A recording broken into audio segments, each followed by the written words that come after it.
Hello, and welcome to this short video, which will walk you through how InnerOrbit phenomena and questions can be used to assess student growth and mastery on NGSS performance expectations. These will also be referred to in this video as PEs.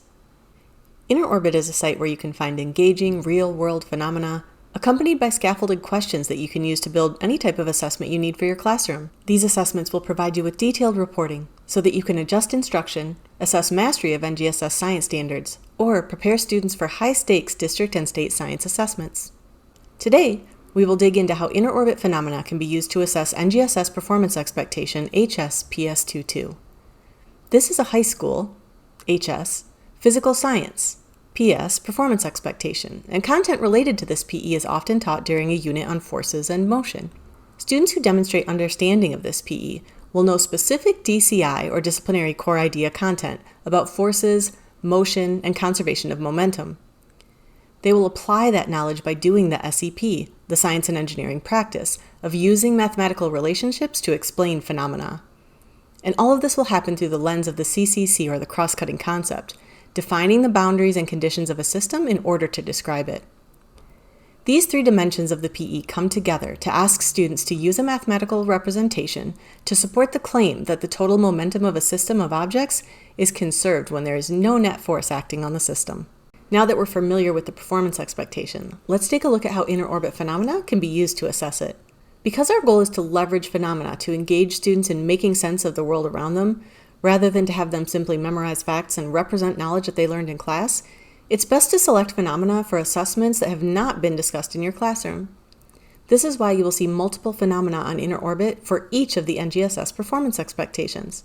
The ability of students to demonstrate proficiency on three-dimensional standards requires that they transfer what they've learned to make sense of a novel or new-to-them phenomenon, but how can you as the teacher be certain that the phenomenon you select to build your assessment will accurately assess the performance expectation?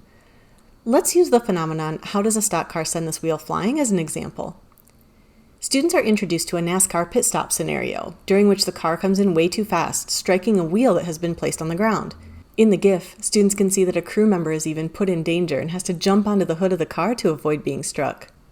Students are provided with formulas and specific conditions such as the mass of the interacting objects and the initial and final velocity of the car, and will be asked to use mathematical and computational thinking to make calculations of final velocity and momentum in this high-action system. Ultimately, we want students to answer complex free response questions, such as the one seen here, and to complete rigorous tasks to determine if they've mastered the performance expectation. Breaking down a sense-making question from this phenomena might help us get an even better understanding of how we can use this phenomena to assess the performance expectation. This specific question asks students to show their work to calculate the velocity of the wheel the moment after the NASCAR hits it by correctly defining the boundaries and the conditions of the pit stop system. However, the reality is we know students may struggle to answer rigorous three-dimensional questions like this for a number of reasons. This is why InnerOrbit breaks down the three dimensions of the NGSS to create questions that scaffold the student journey towards making sense of complex phenomena. Let's take a closer look. One-dimensional questions, called core content questions on the site, assess the DCI only. Again, this is the what scientists know dimension of the performance expectation. You can see here how question tagging in the teacher view on InnerOrbit provides information about what specific knowledge is being assessed by this question based on its alignment to the performance expectation. When we take a closer look at the prompt, which asks students to identify which statement about momentum is correct, we can see that they are primarily accessing their DCI content knowledge about the definition of momentum as an object's mass multiplied by its velocity. Two-dimensional questions ask students to apply either the science practice or the cross-cutting concept in addition to their content knowledge to answer correctly. Here, the question adds a layer by now requiring students to focus on how defining the initial conditions of the system can set up accurate calculations of momentum of the objects within that system, even though they're not yet performing the calculations themselves. Finally, three-dimensional questions require the use of content, practices, and concepts, whether they're multiple choice or free response.